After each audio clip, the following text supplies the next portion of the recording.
What's going on, everybody? So right here we've got the General Electric microwave, and I just want to tell you a few cool features about it. So the first one being that there's no door on it, and that's kind of cool just because it's a little bit of a space saver, and also it's just cool because you're not going to give me fingerprints on it. So all we do is we go, let's see if I can get my hand out of the way quick enough. We press this button right here, and then there we go. Pops out all by itself.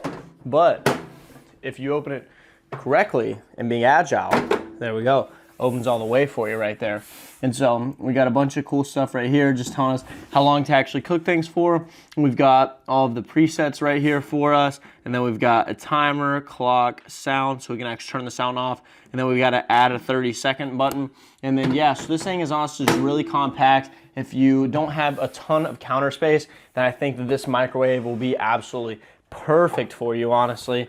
And so yeah, this was actually, funny enough, this was my first microwave ever, and I didn't even buy it. My wife's mom did, because I didn't feel like buying one. And so yeah, I had a really good time with it. I really enjoyed using this microwave. I had a smaller apartment, but yeah, overall I really enjoyed using it, and I would definitely highly recommend it to anyone else who's, you know, asking me about it. What's going on, everybody? So today we're gonna be melting this 2 tablespoon thing of butter in this General Electric microwave for 30 seconds, and we're gonna see if we can melt down the entire thing. So just to tell you guys why is because there's different power ratings with different microwaves. So sometimes you get a microwave and it's just very small and it's gonna take forever to reheat things. And then sometimes you're gonna get a bigger one and it's gonna reheat it super fast. And so I like just kind of doing a 30-second benchmark almost. That's definitely probably not the name, but computer people use it, so I sound smart. And so yeah, I like kind of doing that to see if this would melt in 30 seconds inside this microwave, because the big microwaves will do it.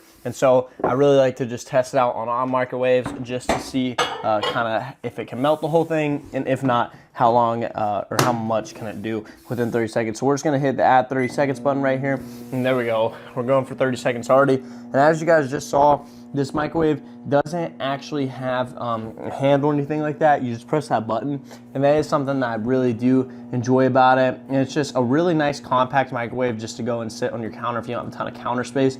This was actually my first microwave that I ever got. My wife's mom actually bought it for me, and I had nothing but, you know, a really good time with it. So eventually I moved and I had to get rid of it. But yeah, I mean, I thought it was a really solid microwave. So let's go ahead and see how much the butter melted. I pulled it out and it melted. There we go. So it melted all of it right there. It's all done. So yeah, I mean, honestly, really impressive right there. So yeah, if you're looking for a really solid microwave, I definitely highly recommend the General Electric microwave.